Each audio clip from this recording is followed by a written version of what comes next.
Speaker pengumuman masjid baru saja terdengar.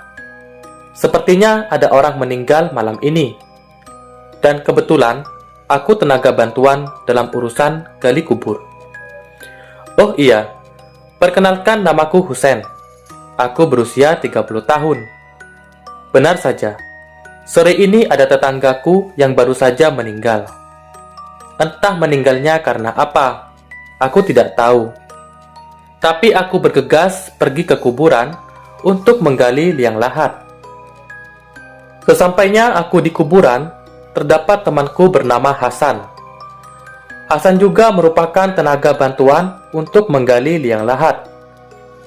Aku menanyakan kepada Hasan siapa yang meninggal, dan Hasan menjawab bahwa yang meninggal baru saja itu bernama Mbak Devi, wanita yang aku kenal baik selama ini.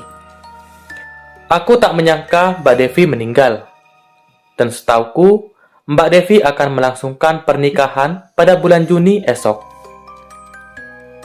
Tapi takdir tidak dapat dihindari, siapa saja bisa mati. Aku menanyakan lagi kepada Hasan penyebab kematian Mbak Devi. Dan Hasan menjawab, Mbak Devi baru saja kecelakaan. Hasan menceritakan kronologi kecelakaan Mbak Devi. Aku mendengarnya merinding. Kami hanya berdua saja menggali liang lahat. Setengah jam kemudian, datang pihak keluarga memberikan makan kepada kami. Dan aku turut berbelasungkawa atas meninggalnya Mbak Devi. Rencananya, Mbak Devi akan dimakamkan malam ini, tepat malam Jumat. 3 jam kemudian, liang lahat sudah siap. Kami menunggu kedatangan jenazah. 10 menit kemudian, jenazah pun datang. Aku bersiap-siap menyambutnya. Tangis sedih menetes malam ini. Dan tak terasa, air mataku juga ikut menetes. Karena Mbak Devi semasa hidupnya sangat baik kepadaku. Setelah itu, aku turun di liang lahat, membantu proses pemindahan jenazah ke dalam liang lahat. Aku juga turut mengazankan jenazah Mbak Devi. 5 menit berlalu, pemakaman Mbak Devi sudah selesai, dan kami mengirim doa. Malam menunjukkan pukul 11. Kemudian aku bergegas pulang. Keesokan harinya, aku bertakziah ke rumah Mbak Devi dan bersilaturahmi bersama keluarganya. Kemudian aku pulang siang hari. Dan malam harinya, aku pergi tahlilan. Setelah tahlilan, aku pulang ke rumah dan beristirahat. Karena besok pagi, aku bekerja di pasar yang tak jauh dari rumahku. Keesokan harinya, saat aku bekerja, banyak ibu-ibu yang membicarakan tentang kematian Mbak Devi. Aku mendengarnya dari kejauhan. Tiba-tiba aku kaget ketika ada seorang ibu yang menceritakan bahwa tadi malam arwah Mbak Devi bergentayangan. Dan banyak saksi mata yang melihat bahwa Mbak Devi menjadi pocong. Kemudian aku mendatangi ibu-ibu yang sedang belanja itu dan menanyakan kebenaran berita itu. Semua kompak menjawab bahwa benar mereka melihat bahwa Mbak Devi menjadi pocong. Tapi aku tak lantas percaya begitu saja, karena Mbak Devi sangat baik semasa hidupnya. Malam hari aku keluar rumah, dan aku ke pos Kambling. Di sana ada bapak-bapak yang masih nongkrong sambil bermain domino. Dan bapak-bapak itu bercerita juga tentang arwah Mbak Devi yang bergentayangan setiap malam. Jam 9 malam, bapak-bapak itu kemudian bergegas pulang karena takut jika didatangi pocong. Di pos Kambling hanya ada aku saja. Ini menjadi kesempatanku untuk membuktikan sendiri apakah Mbak Devi benar-benar menjadi pocong atau tidak. Suasana sangat sepi dan malam semakin sunyi. Aku tak melihat ada warga yang keluar. 1 jam aku duduk di pos kamling. Ternyata tidak ada apa-apa. Lalu aku mencoba berkeliling kampung. Di dalam hati aku ingin melihat kuburan, tapi perasaanku tidak nyaman. Dari kejauhan aku hanya melihat jalan setapak yang gelap gulita menuju ke pemakaman.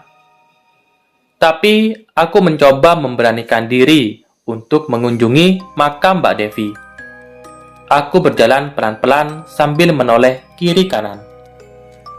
Ketika aku berada di pintu masuk pemakaman, aku mencium aroma melati. Dari jauh, aku mengintip makam Mbak Devi. Sampai 5 menit, aku tak melihat apa-apa. Aku yakin ini hoax, karena aku belum melihat pocong yang diberitakan orang-orang. Kemudian aku bergegas pulang, karena hari mulai larut malam. Sesampainya di rumah, aku tak lekas tidur. Aku duduk di ruang tamu sembari ngopi. Tiba-tiba aku ingin buang air kecil. Kemudian aku ke toilet. Ketika aku berada di toilet, aku mendengar suara rintihan. Aku ke dapur dan mengintip di sela-sela pintu. Dan betapa kagetnya aku melihat pocong yang sedang berjalan di kebun pisang belakang rumahku. Tapi aku belum memastikan apakah itu arwah Mbak Devi atau bukan. Aku mulai ketakutan dan masuk ke kamar. Aku masih berpikir apakah aku berkhayal melihat pocong. Sebenarnya aku ingin memastikan apakah benar itu pocong Mbak Devi apa bukan. Tapi aku sangat takut sekali. 10 menit kemudian, aku tak mendengar suara tangisan. Kemudian aku mengintip dari lubang pintu. Ternyata pocong itu sudah tidak ada. Dan aku mencoba memberanikan diri untuk keluar rumah dan menuju kebun pisang. Aku mulai berjalan masuk ke dalam kebun pisang. Betapa gelapnya, hanya cahaya rembulan yang menyinari malam ini. Sampai beberapa waktu berlalu, aku tidak menemukan pocong itu di kebun pisang. Dan aku yakin, tadi aku hanya berkhayal saja. Aku mulai lega, karena hanya bayang-bayangku saja. Kemudian aku lanjut masuk ke dalam rumah dan ingin beristirahat. Ketika aku sudah terlelap tidur, tiba-tiba pintu depan seperti ada yang menggedor-gedor dengan keras. Aku terbangun dan aku mulai ketakutan. Bulu kudukku merinding. Aku mencoba memberanikan diri untuk membukakan pintu. Dan ternyata itu benar, Mbak Devi menjadi pocong dengan wajah yang pucat. Kemudian pocong itu masuk ke rumahku. Aku takut dan tidak bisa melakukan apa-apa. Mulutku seakan-akan dibungkam, dan aku tidak bisa berteriak. Pocong itu pergi ke dapur, dan aku mengejarnya. Tapi setibanya di dapur, pocong itu sudah tidak ada. Kemudian aku kembali ke kamar. Aku syok sekali. Kenapa aku yang didatangi pocong Mbak Devi? Apakah aku mempunyai salah yang belum dimaafkan oleh Mbak Devi? Aku melupakan apa yang terjadi. Dan aku lanjut tidur. Ketika aku sudah nyenyak tidur, aku bermimpi didatangi pocong Mbak Devi lagi. Dan pocong itu berkata kepadaku bahwa tali pocongnya lupa tidak dibuka dan memintaku untuk menggali makamnya untuk membukakan tali pocongnya. Keesokan harinya, aku pergi ke rumah Hasan untuk menceritakan apa yang terjadi semalam di rumahku. Hasan juga kaget dan Hasan mengingatkanku bahwa aku lupa membuka tali pocong dan menyuruhku untuk menggali makamnya di malam hari.